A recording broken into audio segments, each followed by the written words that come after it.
What's up, Vibe Check? Welcome to Just for the Record. We're in Sun Valley, Los Angeles. This is a recording studio with 5 studios in it. We'd love to show you the place. Let's start with Studio A.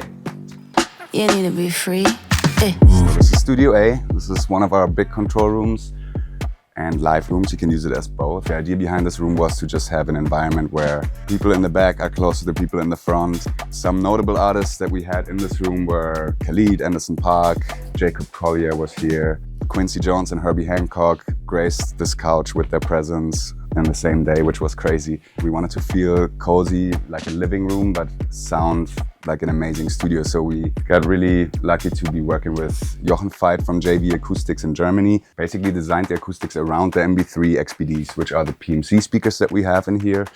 Another thing that's really cool about this room is the easy connectivity. You can just plug into our UA interfaces with one Thunderbolt cable and you're connected to the whole rig. Patch bay, outboard gear, the whole shebang. Pretty cool, I think. We got a 1073 and a CL1B here. That's kind of the popular choice of most people that record vocals here. Other than that, we got API pre's and we have a 1176. And then what's also really cool is the Hazelrig Industries preamps. That's a boutique company. They make all their gear by hand. This room ideally should be a blank canvas for any artist to come in and make it theirs. Sometimes we put our upright piano in here. We had a drum kit in here before. This room is identical to Studio B in terms of the floor plan. It's the same size down to the inch. The only difference is that Studio A has a window and Studio B does not. Let's check out the booth next. This is booth A. We got a vocal setup here right now. This is a Soyuz 017. What's cool about this booth is that you get daylight in here. Actually, you have a direct line of sight to the producer or engineer, and you can see outside the window and see some greenery. We also got a tie line panel down there. All the rooms are connected together. Biggest thing we had in here was a 6-piece choir, which was a little cramped, but it still sounded amazing and people were comfortable. But we are able to record drums in here, vocals, strings, obviously no orchestra, but like a quartet we've done before. The reason why we have smaller booths or no big live room is because in our control rooms you're also able to record. The acoustics in the control rooms are in a way that it's a perfect recording environment as well, and a lot of our artists take usage of that too. Let's check out Studio C next. This is Studio C. This is one of our smaller studios. Also has a vocal booth. Setup is pretty similar in terms of the outboard gear. Speakers are also PMC like in every of our studios. The difference is these are the 6.2s with 2 subs in the bottom that are phase aligned. So you get a really tight low end in here. This is kind of a cozy space. Some artists prefer this because you're closer together with your collaborators in the same room. And this is also a room that can be very modular, like depending on what you're looking for. We can set up all kinds of different things in here. We had a producer lockout with Danger and he had 7 synths in here and made this whole thing his workstation. It looked like a spaceship, but a cozy spaceship. It's also connected to our patch bay here, and then from there you can connect it to any other room in the building as well. The studio also has a recording booth. Red means rolling. Let me show you booth C. Right now we got our Fender bass amp set up in here. The cool thing is you can record it in a way that the bass sits in the control room, but the amp is rolling here, so you just crank it as loud as you want and get all that air moving. Next, let's check out the lounge. This is our beautiful lounge. We got 2 big bay windows in here. There used to be roll-up gates for trucks to come in when this was a warehouse before. Vinyls, games, amps, and on our TV, instead of hanging plugs in the building, we decided to go for a slideshow with records that were made here. We got our guitars over here. I think it's super important to have an area that's to wind down, to chill, to step out of the studio. This is also a great opportunity for people to meet with each other if they are working at the same time. Some really cool collaborations happened here by people just running into each other in the lounge. These are just some random Polaroids that we have accumulated over the years of artists working here.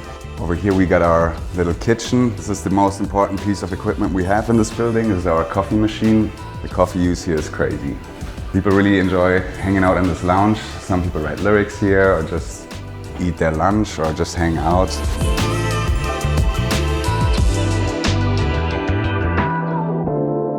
Let me show you Studio D. Light is on, someone's in there working. Let's see if we can pop in. Hey man.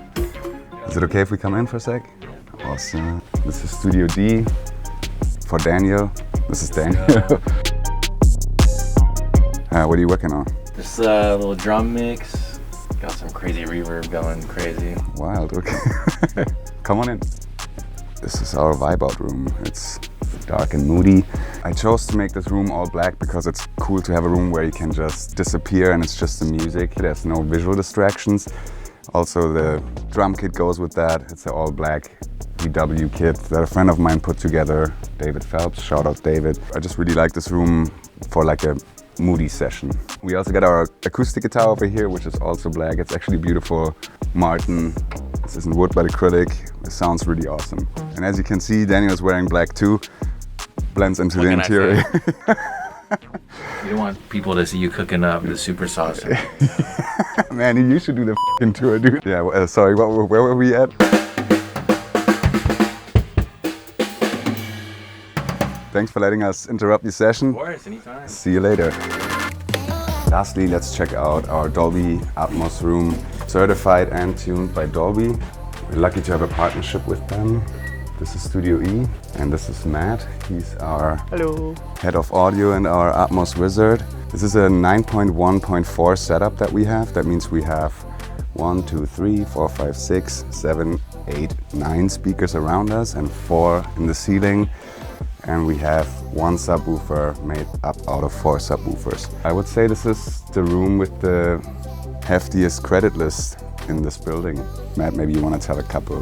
Yeah, over the last year, we've had the pleasure of working on Kendrick Lamar's GNX record, Billie Eilish's most recent record, St. Vincent's All Born Screaming, some Sabrina Carpenter singles. We've done some movie soundtracks for Avatar over the years, and we've also done some work for Taylor Swift. Luckily, you know, she's done some acoustic versions of her songs that have also been done in Dolby Atmos, so we've had the pleasure of doing that as well. Yeah, we're very lucky that a lot of these big artists trust us with finishing their immersive and Dolby Atmos mixes here. And Matt is the guy for that. Yeah, so Dolby Atmos is a really great immersive format. If it's done well, it can still elicit a very emotional reaction, and there is a lot more critique, so when it's a bad Dolby Atmos mix, then nobody likes it and there's a lot of critique around it. But when it's done really well, and I've seen people get goosebumps listening to some of the stuff that we've mixed in this room. All that work is happening in here in this studio. People are bringing the stems in and we are building the mixes in this room and finalizing them. People leave this space and the mixes are done, which is like a really great experience. Thanks for letting us crash and thanks for the insight. Of course, man. This concludes the studio tour at Just for the Record. I'm very excited that we're part of Vibe Check. Thank you guys so much for coming by. I'm gonna head out now, enjoy the rest of the day in the sun. See you soon.